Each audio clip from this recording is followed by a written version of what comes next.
Good morning, folks. I'm Becky with Enduring Finances. Welcome to my channel. Today we are taking a look at my budget breakdown for the month of February. And with this, there's going to be a slight change because my fiance and I talked about it, and we no longer want to share our personal expenses and our personal income with everyone. So that change is going to impact this and our net worth because we will not be sharing that moving forward either. However, we're going to twist it and I'm going to start talking more about the rental expenses of having a full-time tenant in and running a small, hoping to grow in the future, photography business and all of that combined into this. So this is going to become a business budget income breakdown. I am still going to do my goals though because I really like that. It keeps me accountable and I think it really helps me. So without further ado, let's jump into taking a look back on the goals that I set for myself for the month of January and how I did accomplishing them or failing to do them. So the first three did not happen. I wanted to walk or work out every single day. I wanted to lose 5 pounds for the wedding, and I wanted to continue rebuilding my photography website, and by that I mean finishing it. That did not happen. I ended up starting a full-time job, which is one of these checkboxes, but it happened very suddenly. I went in for the interview, got called in to sign an offer letter, and then started that same day when I was planning on going to the grocery store. So life got a little hectic, and I'm working more than 40 hours a week. Right now I'm averaging about 48-ish. So I'm working just shy of 10 hours every day. Some days it's 9.5. Some days I'm getting off in 9 hours. But hopefully we can kind of narrow that down to that 8.5 hour range and kind of run with that. But that really impacted my ability to work out and my ability to work on my business and my photography and all of that. And I got really stressed out because it's a whole different industry and a lot of different things to learn. So it took a while to kind of adjust and hit a groove and hit a rhythm with all of that, which I feel like we have done now. We did have a weekend away for fun. We went sledding on the snow tube down the mountain, which was a lot of fun there. And then I was able to save $100 from rental income to build that emergency fund.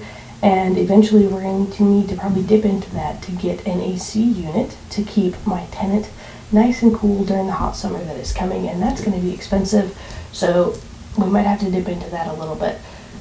But I got a job, and now that we're in the very beginning of March, I feel like I've hit a rhythm as far as working out and kind of working on my business stuff as well, which is really good. As far as my goals for March, we're going to continue with walking or working out every single day. This is going to be a hard one because some mornings it feels like there's just no time, and I'm doing a lot more walking at work, which is going to count into this. Lose 5 pounds for the wedding. I have been gaining a little bit of muscle on my back, and I have not been losing a lot of weight on the scale, but I feel like the change is there and the habit is there, so we're going to start seeing that come off. And I'm going to continue slowly working on the website and all of the business stuff on the side. That's going to be a slow approach as well because there's only so much time in the day and I have to work out and do this and be a stepmom and work. So that's going to come as like the back burner for right now. And then the goal is to have one relaxing weekend where it's just not as crazy, and even if that's just one day of the weekend, I would love that. And then I want to file all my taxes. I need to file the business taxes because I haven't done that for I have to do that for December, which is just going to be underneath my taxes anyways. But then I have to file my quarterly estimated taxes for the business, which I have not done yet ever. So that's going to be a thing I need to figure out. And then I want to save $100 again for that emergency fund for the rental, which should be doable because my tenant is staying all the way through a long time. So who knows when she's leaving. But those are the goals that I have for March. Let's go ahead and jump into the new breakdown, I should say, of all of my budgeting for the rental and expenses and all of that. Alright, so there's no personal expenses anymore. We're going straight into rental expenses, and this is pretty straightforward because it was an easy month because not a lot of things happened. I had to pay the mortgage on the rental house, $1,209 there. We didn't owe trash, and we didn't owe sewer because those are owed quarterly. The internet, $64.90. Water was $34.61, and the electrical was $250.32. So just almost exactly spot on where I estimated. And then I didn't owe other expenses because I didn't go out and do any cleaning or landscaping. It's February, there's hardly anything to do. I didn't have to travel out there any times to do anything or repair anything. So there are no extra costs in this for this month. So that brings my total rental expenses to $1,558.83, which is huge. Now let's look at my business expenses on a whole between photography, the home office here, and just other things with that. Holy smokes, photography, we had Etsy fees, $1.20, Etsy marketing, $23.14, bringing that to $24.34. As far as the home office, internet, sewer, garbage, water, Intermountain gas, and electrical, all taken down at a 10% rate from our personal expenses there, because this takes up 10% of the house. Came out to $25.89 owed there. And then other expenses is just the bank fee for the business account. That is $5.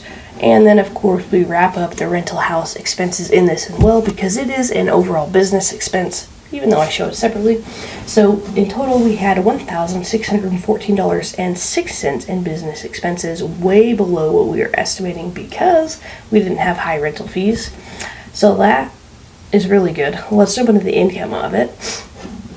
So I forgot to update Holy Smokes Enduring Finances ads because I know that I made a small bit of change on ads there. So that's on my bad and I apologize. So manage a few cents there. Holy Smokes Photography, I made 66 cents doing stock photos. This is something that I didn't even touch this month and I still made a tiny bit of money from that. And then of course the rental. We are just listed on Furnish Finder right now. I've had a tenant in there since January. It is going to stay. Rent is $2,000 flat. She pays it on time, and she's very communicative if she needs something. So that's really good. So $2,000 from that. So that brings it to about $2,001 there for income. But then we get into the breakdown of all of that. So expenses, $1,614.06. Income, $2,000.66, bringing a positive $386.60. Looking at it a little bit further, Enduring Finances, we didn't make any money. We will in the future. Yes, we will. Holy Smokes Photography, $24.34 down as far as marketing, but it is a slow month. February and March are not the best months for photography for me, and I know that. So we're not expecting any big sales. And then the rental house, we came positive $441.17, but this does not come into taxes, which I should add into this. Instead of having a separate spreadsheet, I should add the estimated taxes into it, because that would be intuitive for you guys maybe. So I'm going to add that in. Actually, I really like that. So maybe next month we'll see the estimated taxes impact there, instead of having a separate spreadsheet that I have to do a separate video on. But pretty dang good month, bringing in $441 before taxes on the rental, and pretty happy with that. So I'm going to leave this video here, folks. Next video I'm going to break down my investing update, and then I'm going to break down all the individual dividends that I earned in February because y'all love to see that. So until next time, bye folks.